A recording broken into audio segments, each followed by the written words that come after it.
Hello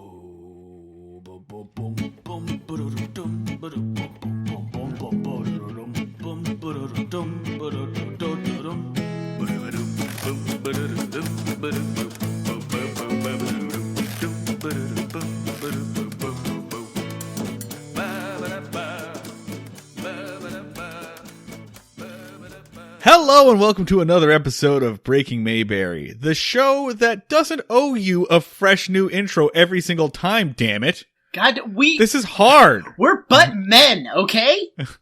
Not all of them are going to be gold. Go to Doughboys if you want a fresh intro every fucking time. Jesus. Son of a bitch. Mom, get off my back. Get off our goddamn backs.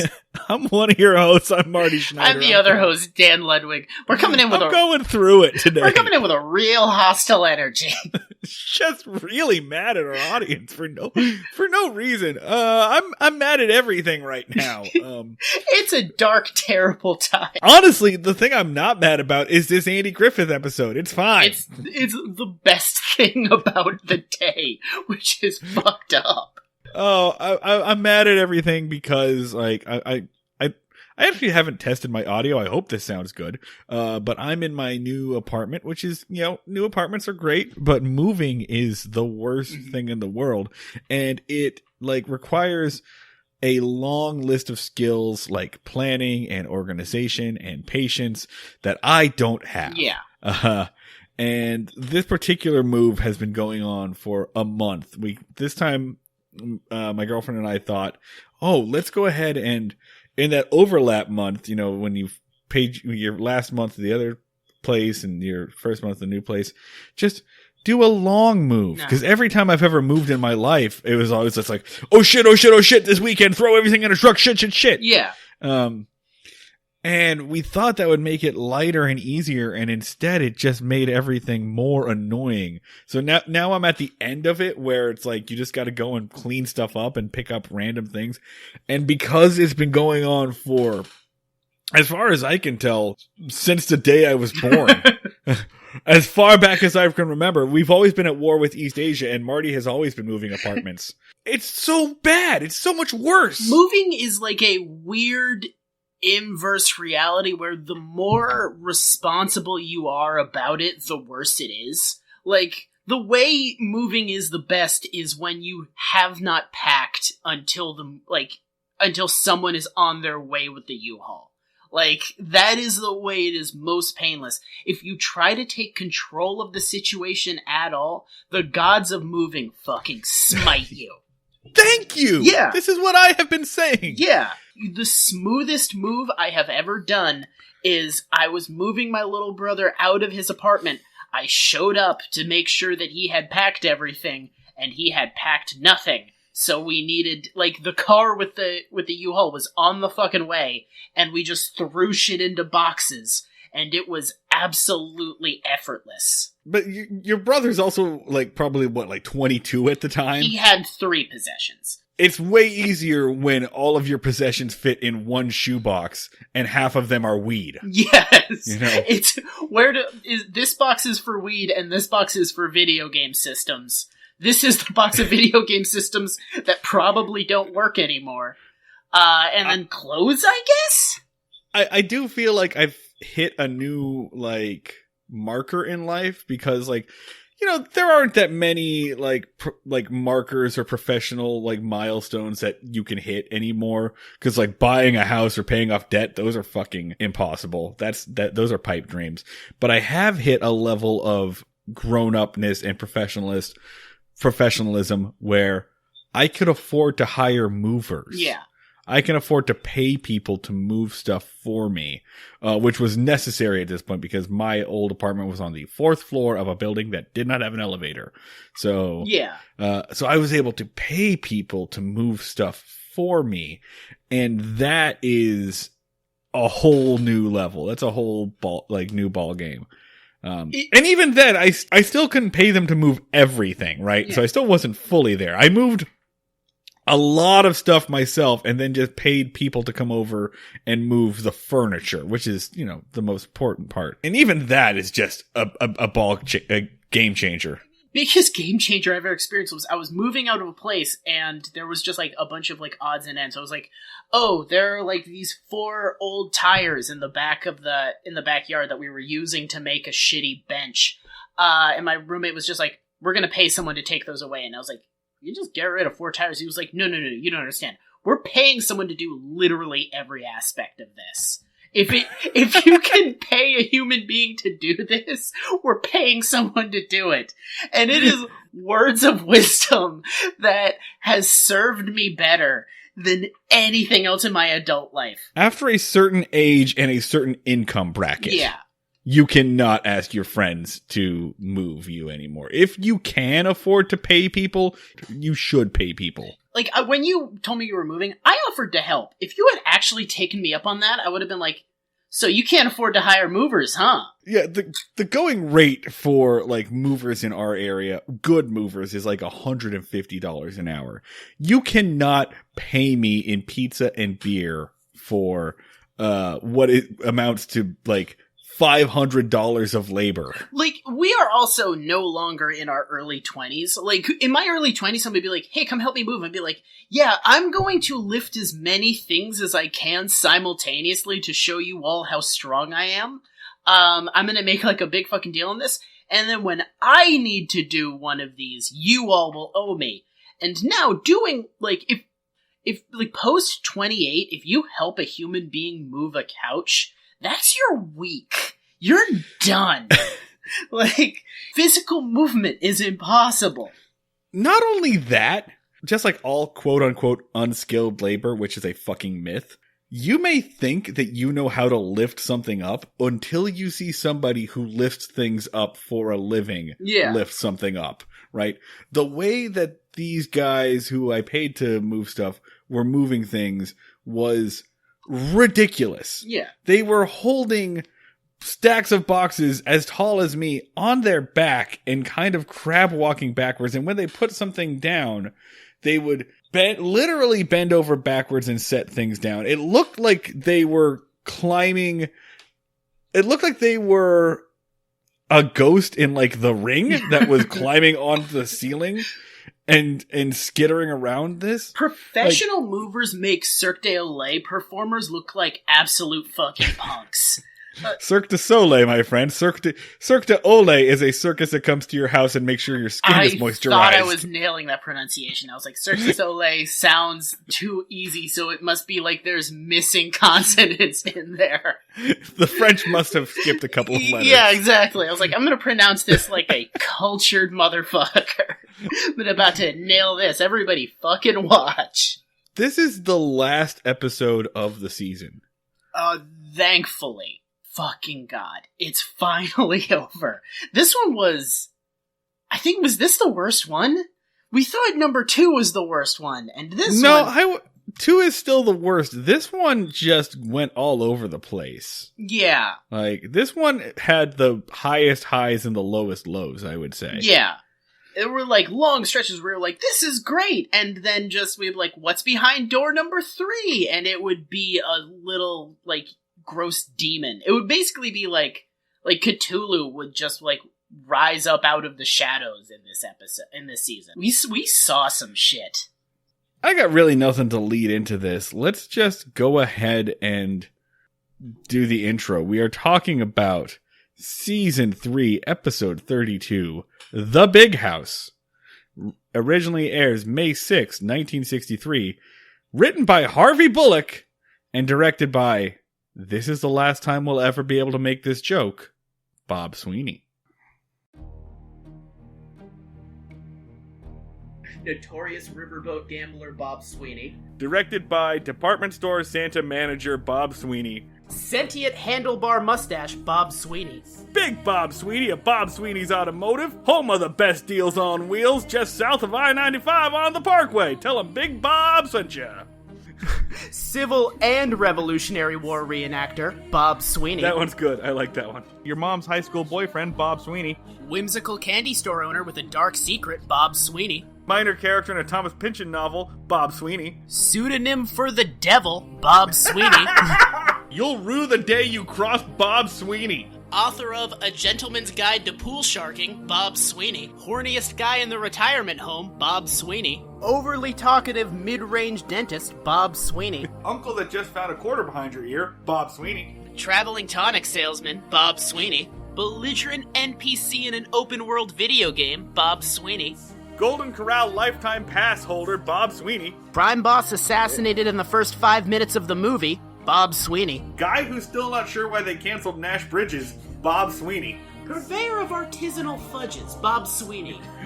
You're not my real dad, Bob Sweeney. Guy who owns an Irish pub even though he's technically Dutch, Bob Sweeney. For sale, running shoes, never worn, Bob Sweeney. A Los Feliz music video producer who knows the name is ridiculous but is just kind of leaning into it, Bob Sweeney. Banned from not 1, not 2, but 3 Frank Sinatra open mic nights, Bob Sweeney. Only ever cries when Mr. Holland's Opus is on, Bob Sweeney. 1985 Pontiac Fiero in a human body, Bob Sweeney. Guy who does finger guns at every single staff meeting, Bob Sweeney. His black friend laughed at that joke, Bob Sweeney. A character that Golden Age Batman straight up murders, Bob Sweeney. Met his third wife on his first honeymoon, Bob Sweeney. Capitalizes the first letter of every word in his Facebook comments, Bob Sweeney. B to the O to the B to the Sweeney, giving you advice like Mr. Feeney, gives the direction to Barney's erections like John Cena, you can't see me. Forward, forward, forward, forward, forward, forward, I saw this and thought of you, Bob Sweeney. Guy who owns every single film in Kenny Rogers' The Gambler franchise on Laserdisc somehow, Bob Sweeney. 3 Wolves Howling at the Moon t-shirt, men's extra large, Bob Sweeney. The most spherical man in all of Long Island, Bob Sweeney. Up next to bat for the Sutherland Valley Baptist Church softball team, Bob Sweeney. The first character to die in your Oregon Trail party, Bob Sweeney.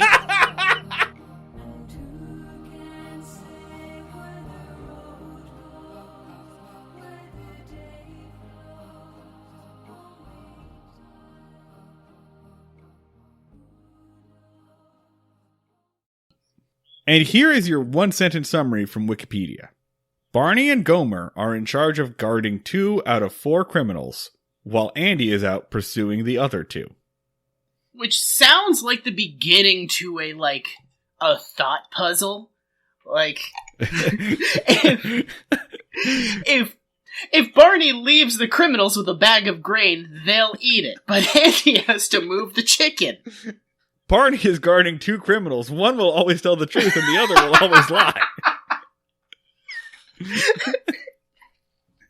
Yeah, exactly. Yeah. It's so dumb. This episode kind of rules, but also is extremely dumb. Well, from the opening scene, right? The opening scene is just B-roll of sirens and car chases and like old 1950s police sirens, basically. And when it started, I actually elicited an audible, oh hell yeah, Yeah. from me. Because the best Andy Griffith episodes start with that way. Yeah. And the best Harvey Bullock episodes start that way, really. It's basically just the show announcing to you, like, stakes! This one has stakes! There's actual problems in this one. Buckle the fuck up, kiddos. Yeah, the best ones are the ones that are cop heavy, you know, the ones that are actual like detective shows. But this one was just like, yeah, we're doing some shit, and I was like, yeah, all right, cool. We're Bullock's on his game, and then it just devolves into stupidity so fast. Yeah, it really. The entire episode is basically just like in the Hall of the Mountain King should be playing in the background of it the entire time of like dun dun dun dun dun dun dun dun dun dun. It's just like this Rube Goldberg machine of stupid bullshit happening. just this stupid thing happens, which causes this stupid thing to happen, which causes this stupid thing to happen, and then dumb. But then after the sirens and the cars going fast and all the B-roll footage, we go to the Mayberry jail where Barney and Opie are listening to the radio, and Gomer is there for some reason. He's just around sometimes. Yeah, Gomer's just there now. Yeah. They're listening to the radio about the news, and the news reporter, you know, old-timey news basically. A daring robbery was perpetrated outside of Raleigh, and the 4 bandits have split, but 2 have been captured. So 2 of them have been captured, and the radio announces that they're going to be held at the jail of the Mayberry Courthouse. Which is news to Barney and Andy. Okay, which, on a couple of things to stop here. 1, bandits? What are they, like, old-timey highwaymen? Like... Did they rob a stagecoach? Did they hold him up with a short sword while wearing, like, little black domino masks? Like, what the fuck? Also, like... Yeah, imagine just being like, oh, so these, criminals we just got, you guys, and also they have 2 accomplices that are still at large. You guys want to know where they're going to be held?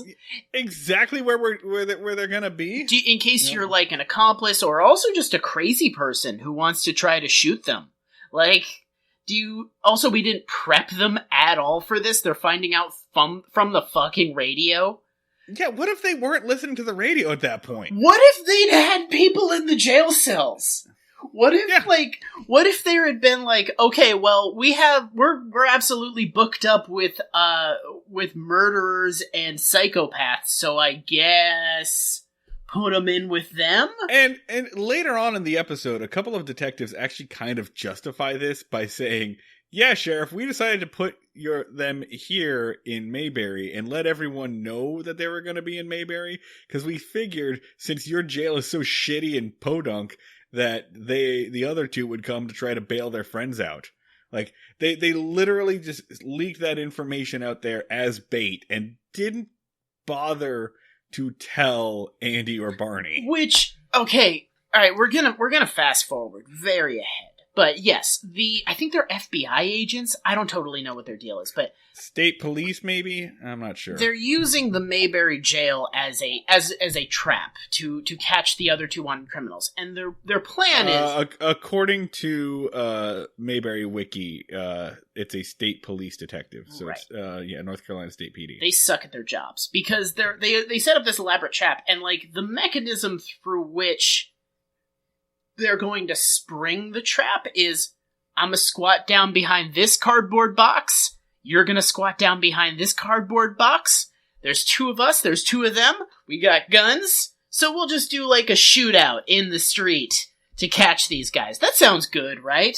Like, it's not like they're like, alright, we set up this sting operation, we have 40 men, or even, they're sub-Scooby-Doo level, like, at least have a net. At least have, like, a chandelier that's going to fall and put a tire on the 2 of them. But they're just like, me and Johnson, we both got pistols and we're slightly crouching.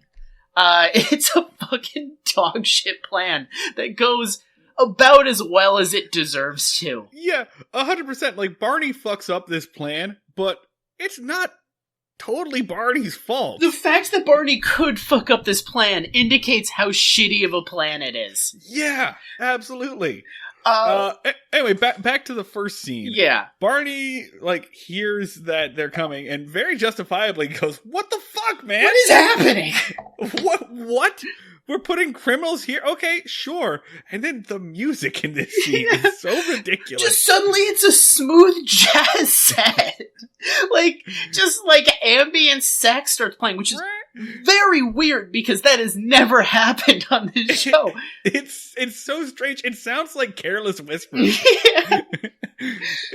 It's like Barney's just sitting there going, we need more men and we need more deputies and more guns and blah blah blah. In the background it's like yeah, like, it's not, I'm never gonna dance again. It's not even like the jazz you play in a noir when someone is like, I'm gonna track down the killer. It's like, come on, baby, I'm seducing you. Do you want to hear my sax and the dulcet tones of Barney Fife shrieking? Is this gonna get you in the mood? It's such weird Kenny G shit that gets played in this. It sounds like at any point in this scene, Barry White is just going to start being like, "Oh yeah, baby," like, when I get that feeling, Andy, well, I need sexual healing. Fuck, sexual healing, baby. Our Barney Fife impressions are not getting better. At some point, they are getting worse. At some point, we need to do a montage of our Barney Fife impressions and how they've mutated. Like, at this point, they sound like a race of bird creatures that, like... like the half men, half bird hybrids that live on the cliffs of Sakthora. Like, they don't sound like humans anymore. So anyway, Barney does his whole thing. Like, look, if you know how this goes. Barney demands that they get extra men. He needs some help. Andy goes, I don't know if we need an extra man. It's just gonna be like they're just gonna be here for one night. And there is one line that I really like where he's like, we're gonna hire an extra man, and don't worry, I don't want you to worry about hiring him or overseeing him or really thinking about him in any way. He'll report to me. And so it's basically just like Barney being like, I want an underling. Like, it's not like I want a coworker. It's like, give me someone that I can boss around, please. And so, of course, he selects the guy who is barely cognizant of any situation at any particular point in time. Oh, are you ready to be very, very careful on our language in the upcoming scene? Because I am. So, of course, Gomer Pyle is deputized for, I think, for the second time this season. Oh, we did skip over an episode that we'll have to return back to at some point. We skipped over the first time that Gomer was deputized because that's the episode that's like, hey, what if police brutality was good? What if police brutality made your life better? Yeah. Which we have backburnered until we are ready to handle it, which might be... Never. Might very much be never. There's a very strong chance that we are not the guys that will ever be able to tackle that fucking episode. I mean, I maybe we can tackle it right now. There's an episode of the Andy Griffith Show whose moral is sometimes being shot by the cops is good. Yeah. A guy shows up and is like, hey, you shot me in the hip forever ago. I want you to let you know. I had it coming, and it turned my life around. Thank you. And also Barney raises a militia illegally, basically for an illegal killing. It's a whole thing. It's a whole thing. It's a whole episode that now, like, we've teased and we're never going to give you. Yeah. We need backup. We need somebody more competent than us for us. But this episode, right, is Gomer being deputized for the second time this season, and probably not the last time of the series. But they put the uniform on Gomer, and that's the big joke, is that Gomer is now a cop. And Andy looks legitimately upset. Like, not TV show Andy Griffith upset. The upset that you would be in a real world situation where your coworker had given a gun to a developmentally disabled person. Like, it is like real life confusion and anxiety, like manifested on Andy Griffith's face. Very weird choice for this lighthearted romp. Like, if you're going to do this, you'd think the way would be like, oh, Barney. Oh boy. No, he looks legitimately upset. Like, we shouldn't do this. This is wrong. This is. Yeah, he's basically like, dude, not Gomer. And not Barney's cool. like, why not? He's like, cool. No, I'm not fucking with you right now. Not Gomer. Don't give Gomer a gun. And Barney's like, he can do it. He has hands. He's strong. And he's like, okay, great. You're doing a whole thing, and I appreciate it. You can't fucking do this. Please don't do this. Please do not do this. I'm begging you. I'm on my hands and knees with tears in my eyes. Do not do this. And Barney's like, it's done! And then the episode continues. And so, yeah, one of the North Carolina State PD comes in and they deposit the criminal. Barney does this whole fucking monologue about, like, just power tripping.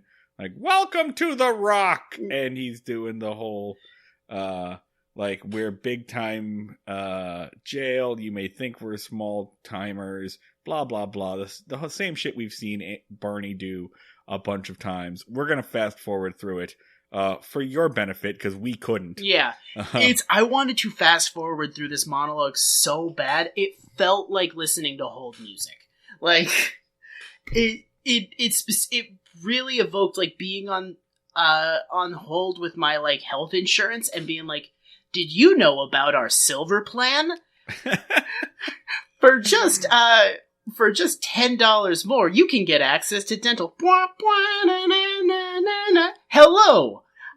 Did you know about our silver plan? Like, it just felt like that. Like, in my bones. By the way, you know what we didn't mention is Opie was in the last scene. He didn't contribute anything, and he's not in the rest of the episode, but Ron Howard got his paycheck.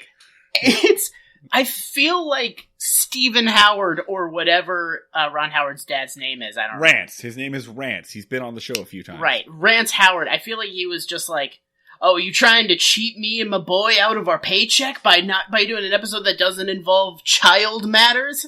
I'm getting my fucking money. Put him in the first scene. Have him yell, "Paw!" Wow, this sure is an episode of television. Paw! Paw! Did you? Paw! Paw, the episode started! Paw! We're the Andy Griffith Show! Paw! And he's like, get the fuck out of here. He's like, okay, I got paid! Which way to accounting? Ronnie Howard gets paid by the paw. Yeah. So, that's it. He does that speech. Fade to black. Come back. Andy comes in and basically Andy's thing is like, Barney needs to watch these two because he's like, I have to go and search for the other two that are still on the loose, which, no you fucking don't, Literally Andy. do not. Not at all your job or your jurisdiction.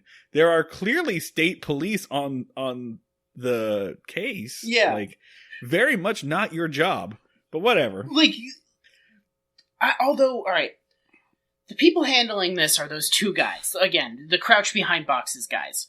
So there is a strong chance that they're just like, alright, we caught two of them. Goodbye. Have fun. I mean, this has happened. This like from episode 1, right? From Manhunt. Yeah, it has been shown that the state police are fucking useless without Andy's backwoods know-how. Yeah, it's a very dumb. He just basically is like, well, I have this shotgun. I'm off to walk around the town. He does. Half of this episode is anytime Andy's not on screen, which is a lot of this episode. It's very weird how little Andy Griffith is on this episode of the Andy Griffith Show. But anytime he's not on screen, he's just walking around with at least one shotgun. Sometimes he's brandishing two, and it rules. Do you think the people of Mayberry were at all alarmed to see their usually unarmed sheriff just storming around with a loaded shotgun? Do you think it was like, hey Floyd, how's cutting hair today? You doing good? Click, click. Oh, I certainly don't like where this is going. Heavens to Murgatroyd. Yeah. Like, that's right. Oh, hey. Floyd is just Snaggletooth. Hey Sarah, how's the farm doing? Oh, don't mind old Bessie here. I'm just looking for a man to shoot in the back. You know, it's like when you see a showdown about to start in a Western, right? And everybody just like starts going inside the saloon and starts like barricading up their windows real quick. So, you know, same thing. You just see Andy wandering around Main Street with a shotgun. You're like, oh, we better go now. Because he's just explicitly established, like, hey, any problem that involves an armed person, I can solve with folksy know-how and just kind of being like, hey, cut that out.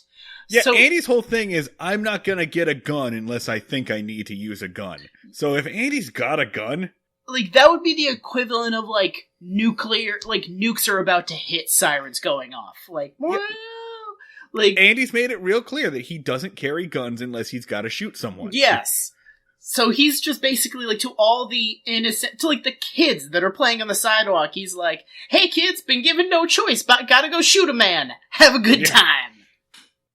Andy comes back in the jail, and the prisoners are super trained by Barney. He's got them, like, on a dog whistle, like a whistle blowing thing. He blows the whistle, they stand up. He blows the whistle, they walk out of the cell. He blows the whistle, they walk into the other cell. He blows the whistle, they sit down, and they eat their meal. And Andy goes, okay, this is weird. This is dumb. Whatever. Where's Gomer? He takes Andy outside, points up at the roof where Gomer is parked and asleep. Camped out like he's Justin Bartha's character in The Hangover. And they yell, Gomer, wake up! And he drops his rifle for what will be the first of several times this episode. Yeah. Which is like, again, this is more of a hit on Andy than Barney, because the first time that someone drops a rifle, you should be like, well, this is extremely done. Yeah, you don't get the rifle back after you drop it off of a building, right? That's not... But then again, like, as we pointed out numerous times, like, Barney Fife should be barred from holding a firearms license or ever owning a gun ever, and Andy refuses to take it from him despite the many times that Barney has nearly killed his child. His psychotic behavior combined with crippling arthritis that makes him incapable of holding a gun? Honestly, we've done this so many times that even our bits making fun of it are just, they're forced. They're stale. It's unfun. It's super unfunny. I just wanted one time where, like, when Gomer drops the rifle off the roof and it falls, it just goes off and just hits a guy in the shoulder, and he's just like, "Oh, hey Andy, how's it going? You been to the lake this week? Oh god!" If they lampshaded it just a bit, it would be funny again. Yeah. So they go up to the roof, where Gomer is monitoring the entire town, basically. His updates are basically a morning report. He's like, "Oh, they're cooking over there, and those two gentlemen had an argument or whatever." It's dumb. But then Andy looks around and he sees that there's a bunch of, like, Christmas and Halloween decorations up on the roof. Which, what? What? Why? And he says, "Barney, you were supposed to put all this shit away." Okay, look, Gomer, you fucking clean up all this shit. Clean up all these light bulbs and things.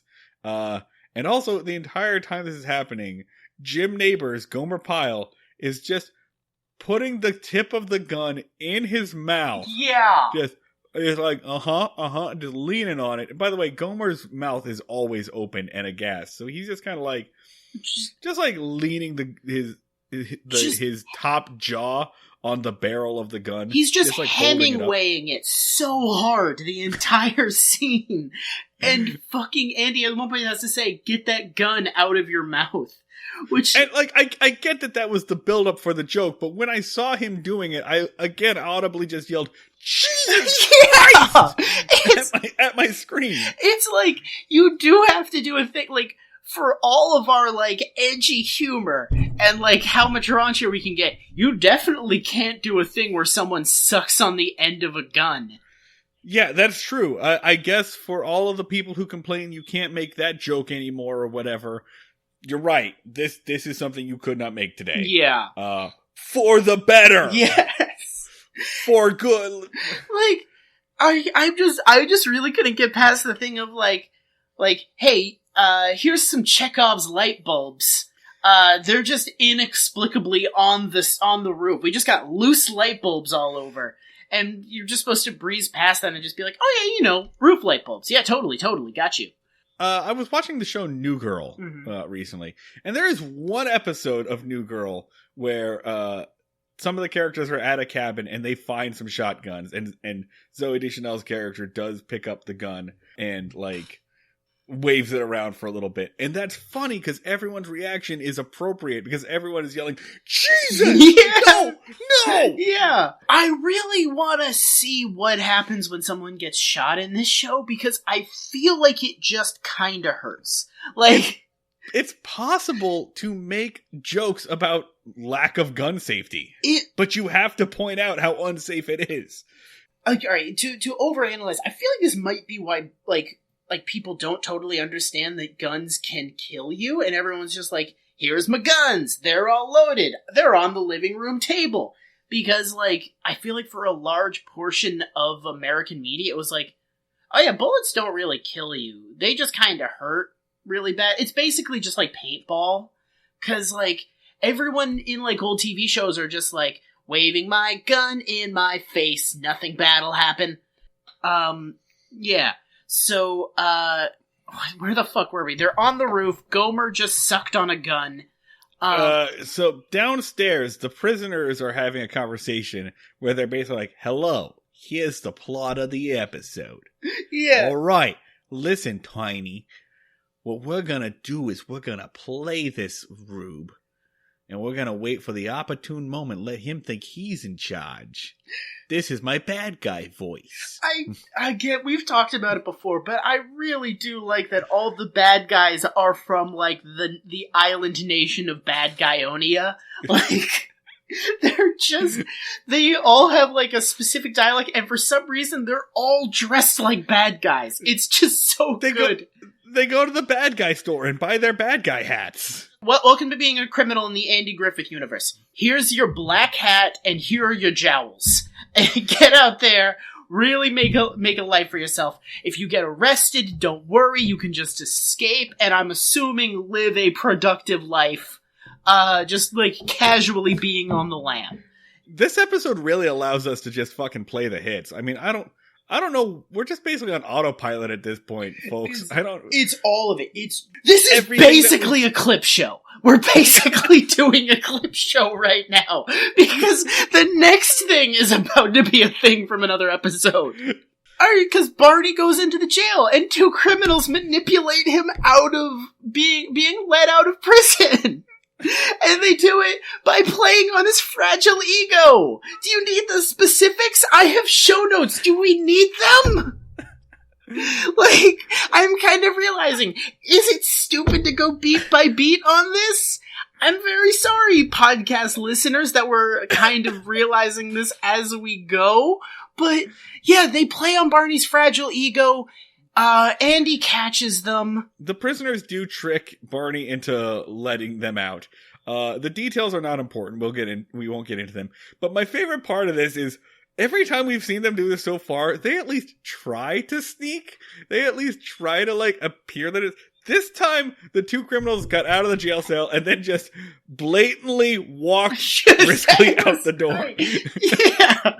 They just made no attempt to hide it, just walked straight and just opened the door and just left. Which I just feel like... not even the back door, out the front door, right into Main Street. I feel like it's the Andy Griffith Show being on the same wavelength we are, where it's just like, do you need them to sneak? Do you need them to tiptoe? You know what this is. Like, we're doing Andy Griffith plot sequence 3. Like, fuck off.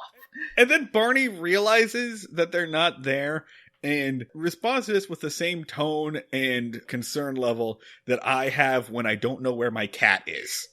Yeah. Like, he literally looks around like, Tiny? Oh, crap. Bo?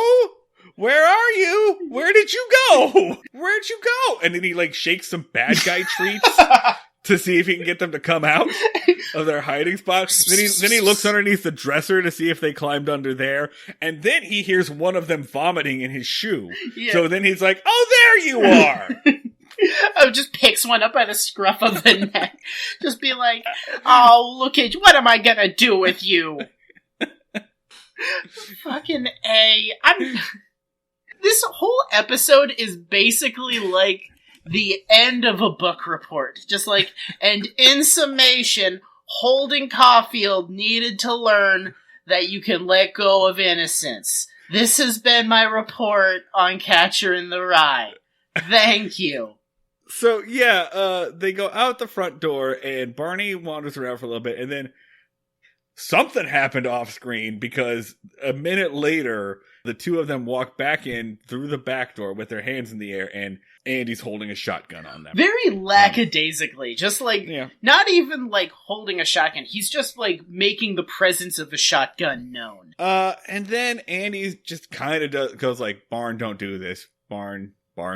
Again, he so lightly reprimands him. He's just basically like, you understand that just what happened is bad. And Barney's like, yes, but I don't see any connection between that and my actions. And Andy's like, fine. This will have no bearing on my future behavior. Yeah, like, I've learned nothing. If anything, I'm going to double down. And he's like, yeah, cool. And he does, because he immediately leaves them with the key. He immediately hangs the key up on the rack, which, as we all know, Andy they Griffith, leave it there plot for sequence Otis. 27. Blah, blah, blah. They escape again. This is a fun bit where they walk out the door, or they get to the door, and as they get to the door, Andy opens the door, and he's holding two shotguns this time, And he just kind of shrugs and he just lifts one up. Yeah. You know what it kept reminding me of was those Looney Tunes cartoons. Morning, Ralph. Morning, Sam. Yeah. With the coyote and the sheepdog. Yeah. The sheepdog just happens to show up there all the time and foil each one of the coyote's plans. And then they check out at the end. Those are great cartoons. Middle school, like it definitely has elementary school tag rules going on. Like they did a jailbreak, but the way you did in like a game in gym class, a game of freeze tag. Yeah. Like oh, I got you, and then just like the grumpy march back to jail. Yeah. Fuck, this is so stupid. So what are we doing with our lives? So that was Jailbreak 2 out of 3. Andy is outside with the state troopers, and at this point, we mentioned this earlier, the state troopers are like, hey, your jail sucks ass, and we're going to use it as a trap, because you are an easy mark. He's like, no offense, but this jail sucks shit. And every criminal that looks at it gets a rock-hard erection. Just like aching to break someone out of here. No offense, though. I'm sure you guys do a great job. But, I couldn't imagine a better trap if I drew one up myself. Wow. So anyway, you have good deputies, right? Like, you have rock-solid deputies that if it came down to a shootout or something like that, you could depend on. And Andy's like, if I don't say yes, you can't hold me legally liable. So, let's see what happens. And then... And their plan is so stupid. Their plan is just like, okay, well, Andy, you go hang out, and we're gonna go hide behind some boxes in this alley. Yeah, just like we're just gonna crouch down. Like, it's... And they also have the brilliant idea to not tell anybody that this is happening. Like, everything that happened from this moment on is actually Andy's fault, because all of this could be settled with, oh, hey, team meeting. Yeah.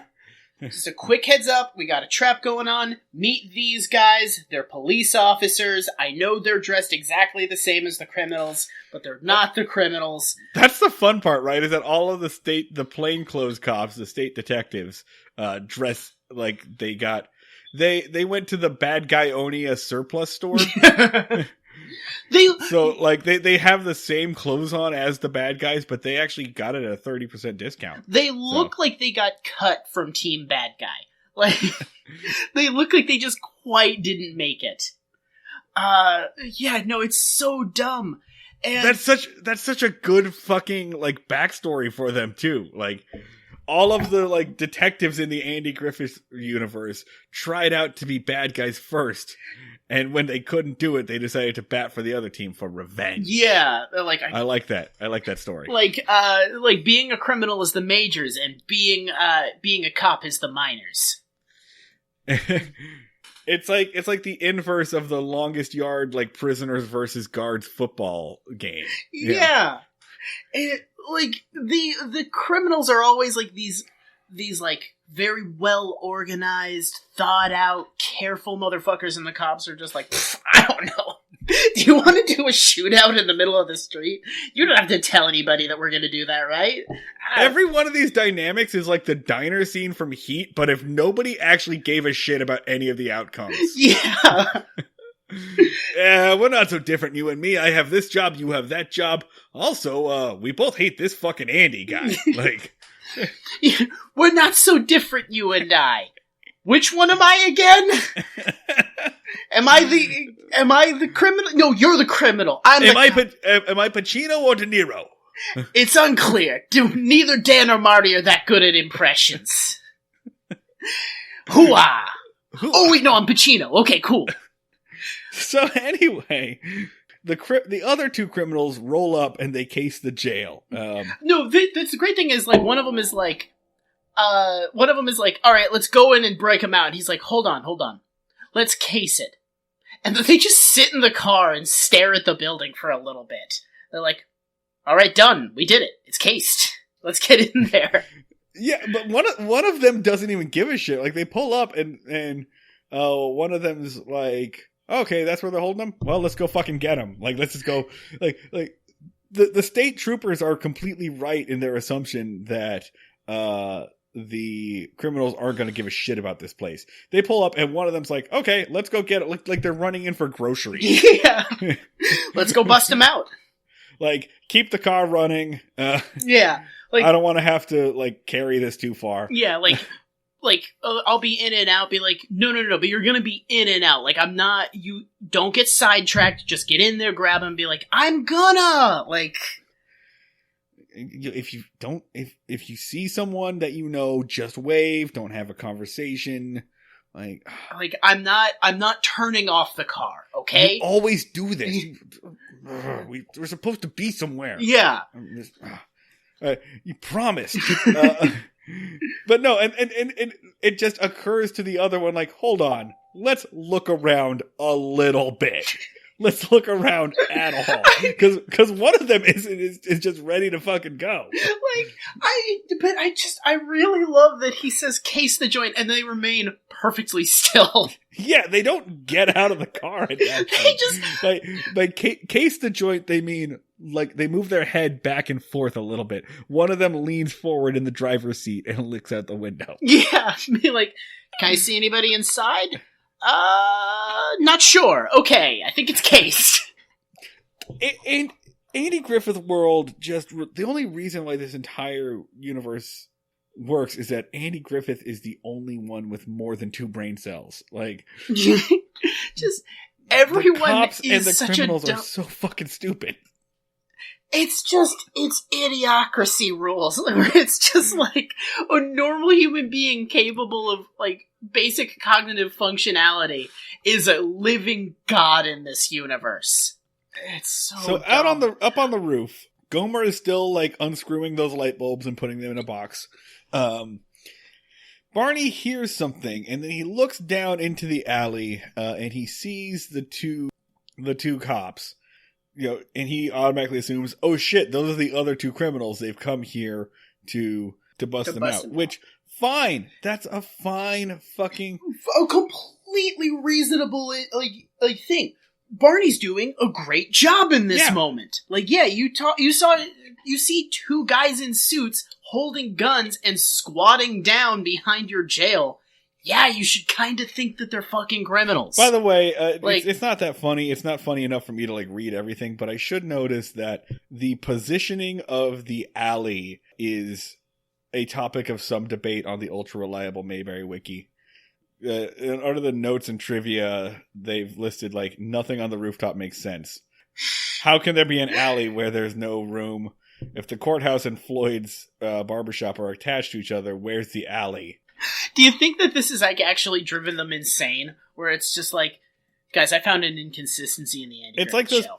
It's like those people who make like blueprints of the Simpsons house and have found out that there's like a living room that disappears sometimes. Like they finally found the inconsistency that breaks the reality of this magical world, and they're just like, wait, if there's an alley sometimes, but there's not an alley other times, that means that this is a TV show and not a place I could potentially drive to. And escape from all of my problems and the liberal agenda. And that this is just the episode that's driven them insane. Barney comes down, and literally the conversation that's happening between the 2 state agents is they're both hiding behind boxes. And for like a line of dialogue that I guess Bob Sweeney thought was very important to keep inside of the scene, one of them's just like, you know what, we're too close. Go sit behind that box up there. And one of them gets up to do it. And according to the ultra-reliable Mayberry Wiki, you can actually hear Bob Sweeney yell, Dawn! Dawn! Going out in style, Bob Sweeney. Which makes sense because like it feels like there's a second that it takes just a second too long there. That's so great that like he left that in and he's like, well, my work here is done. I've successfully stewarded this show for 3 seasons, and now I'm off Bob Sweeney, will you? Fire Bob Sweeney. Well, then I guess I'm taking my editor with me. Bob Sweeney directed like 75 episodes of this show, and not once did he learn how to yell cut. Just commitment. Commitment to a bit, Bob Sweeney.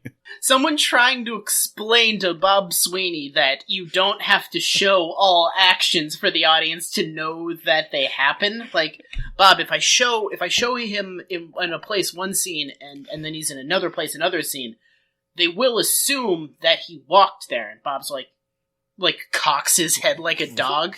Be like, so we're doing the scene where he walks, right? We have to do the scene where he climbs down off of a ladder, right? Yeah, right?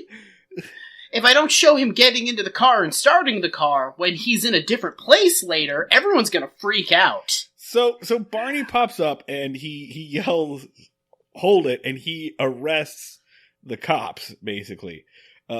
He arrests them and he says, "Okay, put your guns away. You gotta go." And he drags them into the jail, and they are protesting, saying, "Ask your sheriff, look us up. We're the good guys. We're the cops."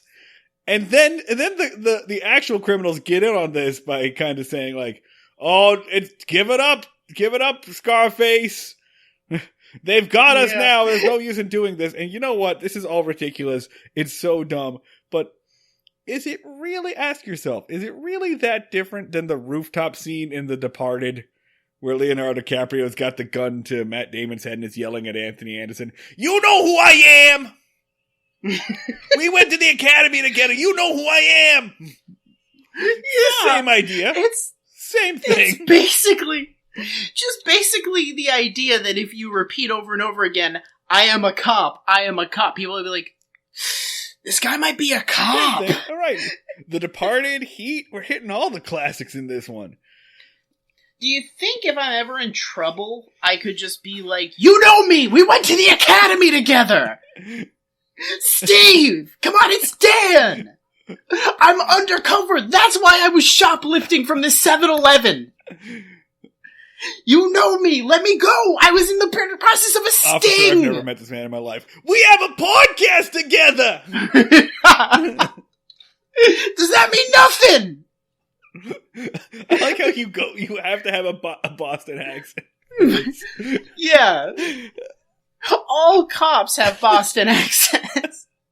Whether they know it or not. Other criminals sneak in. They put Barney in the jail. They pull a gun on Barney and they lock him up. So now Barney's locked up in one jail cell with the two cops. And the criminals get their friends out, and so all four of them go out the back.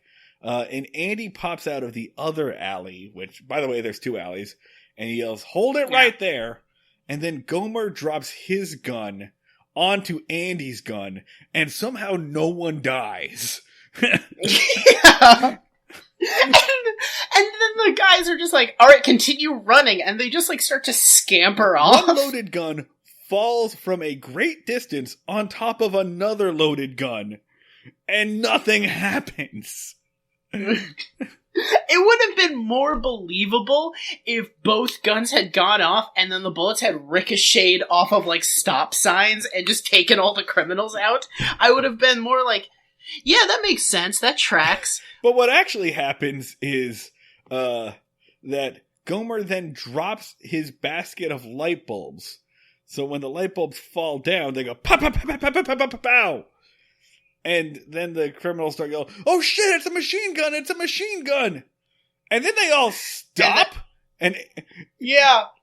Which seems counterintuitive, because, like, honestly, if I think that someone is shooting at me with a machine gun, holding still is not gonna be the top of my brain. At least not, like, your gut, like, primal instinct. Be like, "Oh shit, I am in imminent danger. Better hold still." It's probably, like, bear rules, yeah. Right? Yeah, get real big and the machine gun will be fooled by you. Yes, exactly. If it's a brown machine gun, you have to play dead. If it's a black machine gun, you have to get real big. And if it's a white machine gun, then you're dead. Yeah, that's the rule with bears, right? I think I might have that backwards. Do not trust us. Do not trust our advice with bears or anything else. We have said so many times on this podcast that we are an authority on what to do in the event of bear attack, and we have to strongly examine the possibility that that is not the case. we do know that a polar bear will kill you dead regardless of what we do. In the episode, but have you seen the article about the libertarian town that got overrun by bears? No, but please send that to me. Oh my god, it's amazing. It's so fucking beautiful. It's basically the plot of BioShock, but with bears.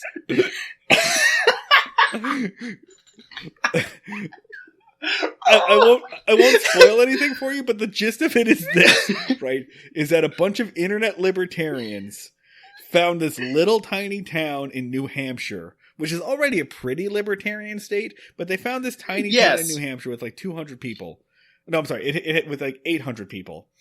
And they were like, well, this town is small enough. If we moved there, we could get involved in local government and take over, basically. And they did. Over a process of several years, 200 people, internet libertarians, moved to this town. So they went from 800 to 1,000 people in a very small amount. And that's enough basically to get an electoral majority. And so they embedded themselves into this town's government and disassembled it from the inside. And since there were no zoning laws, right, these people basically had addresses that were like shipping containers and yurts or whatever. So all of these libertarian nut jobs dismantled this fucking town, basically. And the town suddenly had to deal with, number one, a 20% increase in population and a nearly 100% decrease in funding. So, of course, everything falls to shit, right? The crime goes up and potholes, never get fixed and everything falls into disrepair. And then the bears come. The best part of that is, and this is a unique New England perspective, but imagine being a libertarian in New Hampshire and thinking that you have to do anything. But imagine being a libertarian in New Hampshire and looking around being like, this isn't libertarian enough. No. Right. Yeah, it's like the most libertarian place you can be. Nevada fucking looks at New Hampshire and being like, you guys have gone too far with the whole libertarian thing. You need to chill the fuck out. And then the bears come. And this libertarian town gets overrun by fucking bears. And no one knows or has ability or can do anything or thinks they should do anything. It's the funniest fucking thing I've ever read. It's so libertarians. Beautiful. Libertarians trip over their own dicks is the funniest genre of things. Did I ever tell you, this did not happen to me, but I heard about this right after it happened, but the Temple Libertarians Club invited Milton Friedman's son to be a guest speaker at the university, and he came out to speak, walking on his hands, because apparently he's also a circus performer, and they wanted him to talk about his father and the tenets of libertarianism, and he was like, all right, so I have this plan. We're going to buy an oil rig out in the middle of the ocean in international waters, and we're going to turn it into a community. And we're going to populate it, and it's going to be like our own libertarian nation.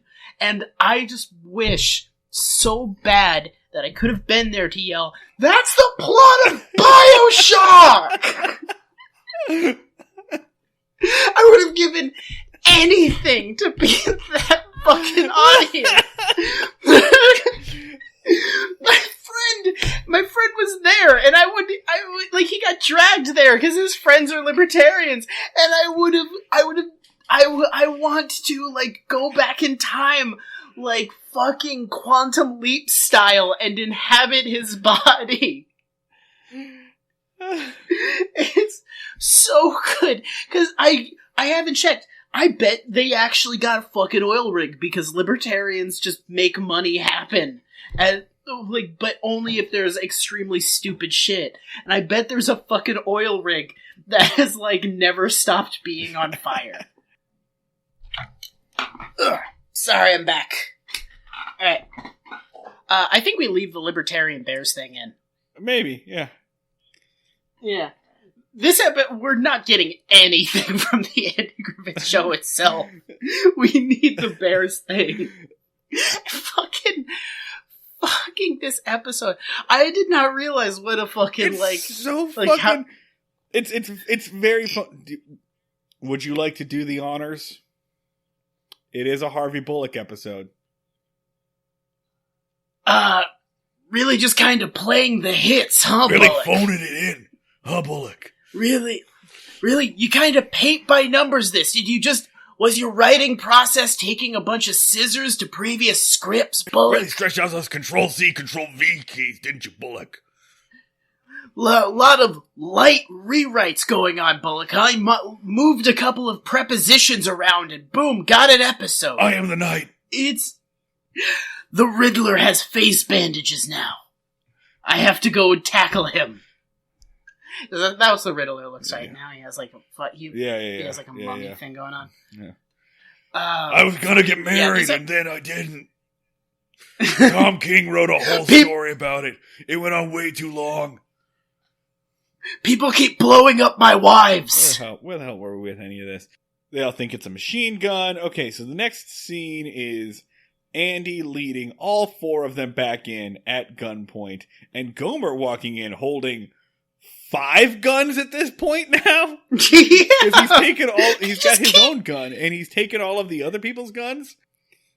Do you think there was a scene after this of Gomer talking for 5 seconds, and the state police officers just being like, "What the fuck did you people do? Where are we? Is he always a deputy? Like, all the time? Is that life in this town?" Yeah, it's just, Gomer doesn't actually say a whole lot in this episode, to be honest. He doesn't talk. He doesn't have any memorable lines or anything. That's kind of the thing, is like, you'd think that an episode where Gomer is the deputy, he'd say stuff about being a deputy. Like cute folksy stuff.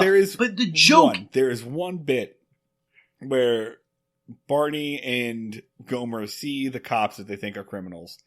And Gomer says, "Someone should call the police." And Barney says, "We are the police." And Gomer has to go, "Yeah. Oh yeah, that's right, we are." That's a joke. It's a joke. It's a good joke.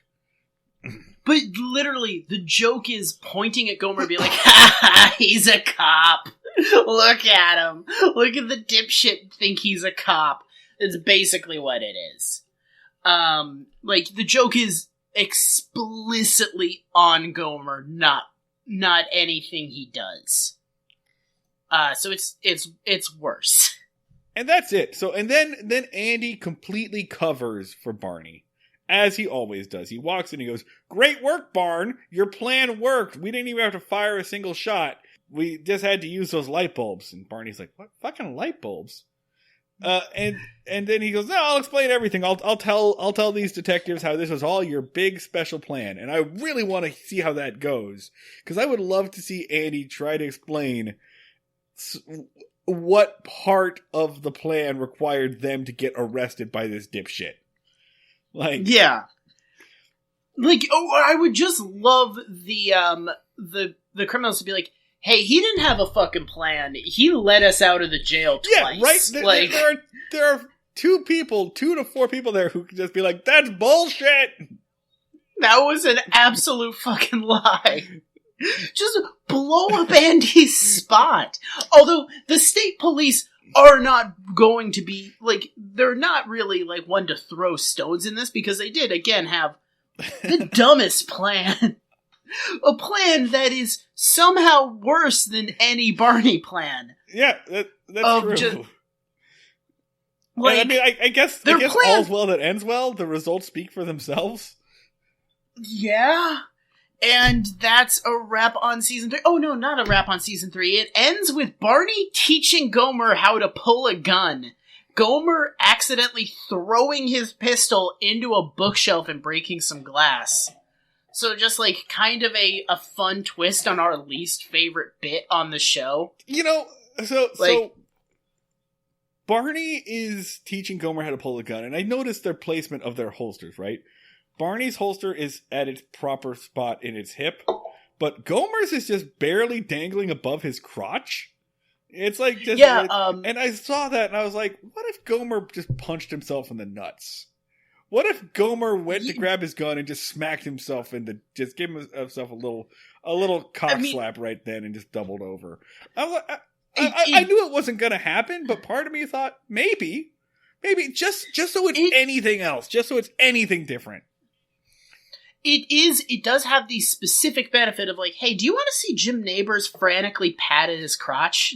Is that something you want to see? Is just Jim Neighbors be like, oh, because, well, you're welcome. Here you go. I thought maybe he'd punch himself in the dick, and that would be, at least something I haven't seen before on this show. That would spark some joy. I didn't hate get into this. some real fucking America's Funniest Home Video. I'm a simple man. Right? Yeah, I like to see a nice crotch shot. Yeah, like, it's always enjoyable. I like to see genitalia come into physical contact in an unnecessary way. It's a cheap laugh, but it's a laugh. It's better than Barney shoots the floor again. Yeah. Wow, I fucking hate this episode. When we started this, I didn't hate... Okay, so I should clarify. Watching this, I didn't hate this episode that much. It was fine. I turned my brain off. But then talking about it, this episode was punishing. It was worse. Because we can't... It was like we had like 15 deja vus. Because like it's the fact that it's ultra repetitive means like... Guess what? No new material on this. Oh, do you want to try and riff on this shit? Nope. Fuck you. Yeah, no new stuff for us either. Like... We talked about Heat for like 10 minutes. An hour. Yeah, we did. Basically, there's the trope of we don't want to talk about an episode, so we talk about something else. We did that retroactively. We bailed out and talked about Heat and also libertarians getting attacked by bears. Because there's nothing here. It's literally nothing. It's just... It's basically a clip show. It's just things that we've done before.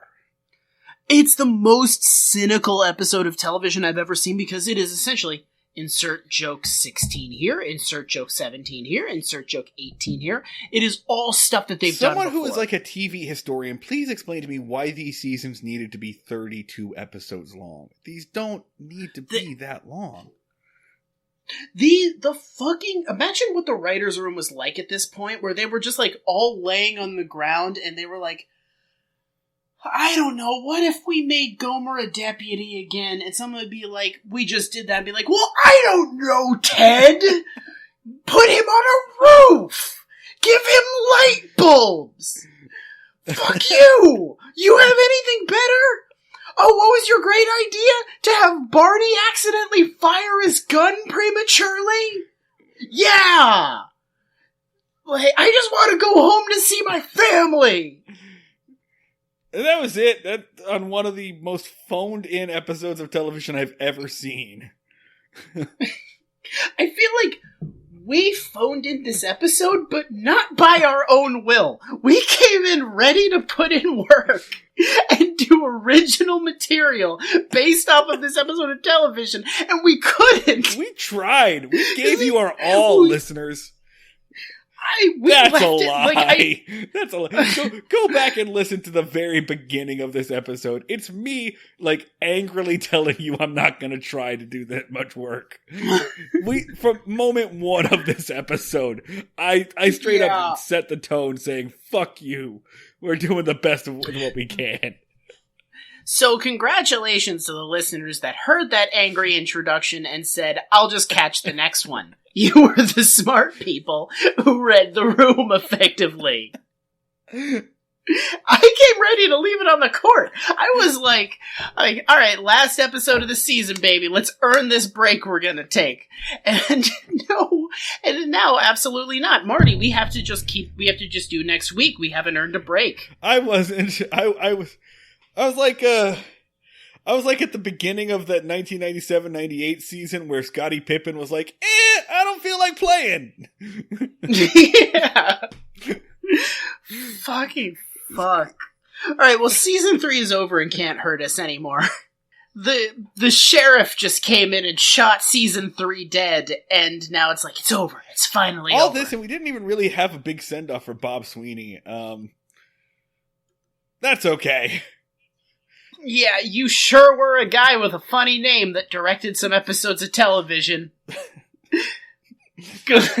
Gone but not forgotten. I hope our next director has an equally silly name. You know what? Let me go ahead and tell you. Well, from now on, it's gonna switch around. Dylan Farkleworth. Yeah, I think we can do something with that. From now on, it's gonna switch around. It's gonna be like a running back by committee kind of situation.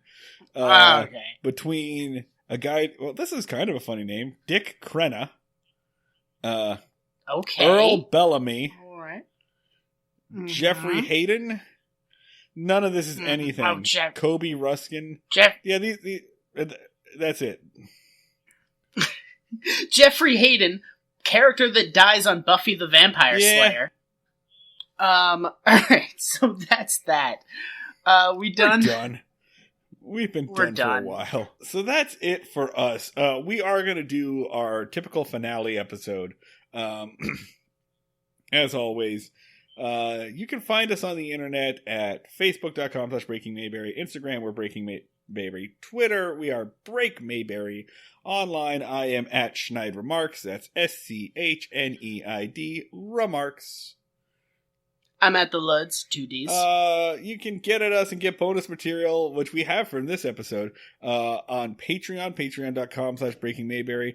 Oh, I do want to give a shout out to our newest patron, or really a patron who existed and then upgraded, Mirtadek. Mirtadek, thanks for upgrading and hanging out with us in the Discord. If you want to hang out with us on Discord, where we have conversations and talk about different Bob Sweeneys and suggest things for us to watch or torture, and just do general hanging outs on Discord and Twitch and things, you can hang out with us. That's one of our Patreon tiers. So patreon.com/BreakingMayberry really helps us out and helps us, deal with some of the production costs of the show. Also, if you don't want to do that, you can always give us a like, subscribe, rating, review, etc., on iTunes or the podcast catcher of your choice. That is about it for us. I think we're done. We've got an interesting finale coming up for y'all. Until then, we'll see you all down at the fishing bowl.